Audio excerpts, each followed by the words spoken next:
Takbiratul ihram mempunyai makna ketika seseorang mengangkat tangan ke atas sebagai simbol kalau kita melempar, membuang segala sesuatu yang ada di dalam hati dan minda kita daripada perkara-perkara keduniaan ke belakang.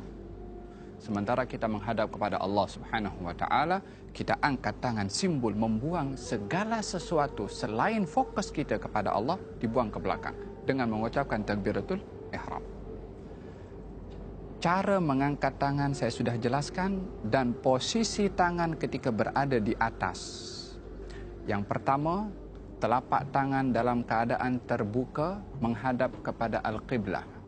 Apa yang kita tahu daripada sunnah takbiratul ihram dilakukan adalah terbuka menghadap kepada Al-Qiblah sejajar dengan cuping telinga dalam berada di atas bahu dan sebut bersamaan dengan memanjangkan sebutan takbir Allahu Akbar.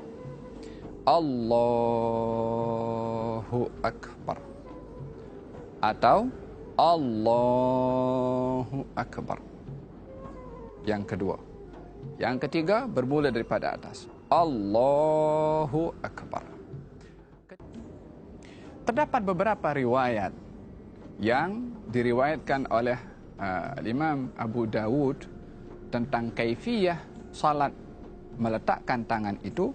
Satu riwayat mengatakan adalah di atas pusar, di bawah dada. Riwayat yang lain mengatakan di bawah pusar.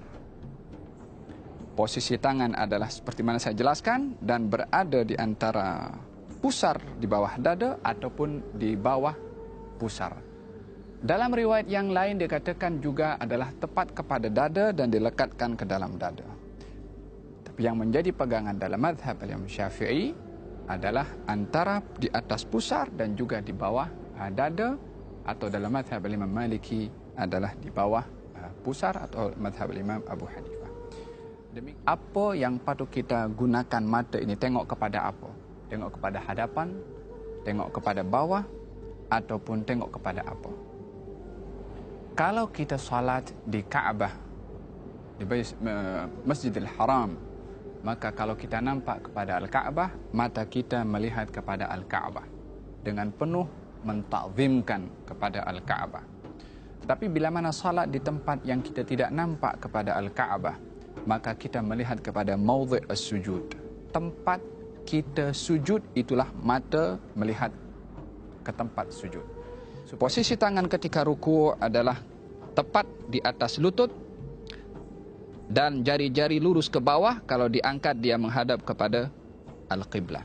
Ini baru posisi telapak tangan ketika ar-ruku'. Yang kedua adalah posisi badan kita ketika ruku' dengan leher kita adalah sejajar. Yakni kalau kita berada dalam keadaan ruku' adalah berada dalam keadaan kalau diletakkan sesuatu di atas belakang kita, maka tidak akan jatuh sesuatu itu karena badan kita adalah datar dan rata. Yakni seperti ini. Posisi kaki ketika berdiri itu, baik dalam keadaan berdiri ataupun ruku', tidaklah terlalu lebar, tidaklah rapat seperti ini. Adalah merupakan perkara yang di luar sunnah kalau seseorang salat kakinya rapat seperti ini. Tidak pun juga terlalu terbuka. Hendaklah dia sederhana, yang agaknya kalau diukur dengan satu jengkal itu adalah sudah mencukupi seperti ini. Bangkit daripada ar-ruku' dengan sebutan Sami Allahu liman hamidah, bersamaan juga sebutan Sami Allahu liman hamidah bersama dengan gerakan dan tangan sampai kepada atas Sami Allahu liman hamidah. Tangan disunnahkan turun ke bawah. Posisi sujud seseorang bila mana sujud adalah jari-jari atau batin daripada jari-jari itu adalah menghadap kepada Al-Qiblah. yakni karena kaki bukan berdiri seperti ini sahaja, tetapi ditekan sehingga jari-jari kaki itu menghadap kepada Al-Qiblah. Bila mana mampu keseluruhan jari-jari sampai kepada jari kelingking adalah afdal. Tapi kalau tidak, walaupun sudah satu jari itu sudah memadai untuk mendapatkan sahnya as-sujud bila mana batin daripada jari-jari kaki ini adalah menyentuh kepada tanah. Yang tidak diperbolehkan adalah bila mana posisi kaki seperti ini.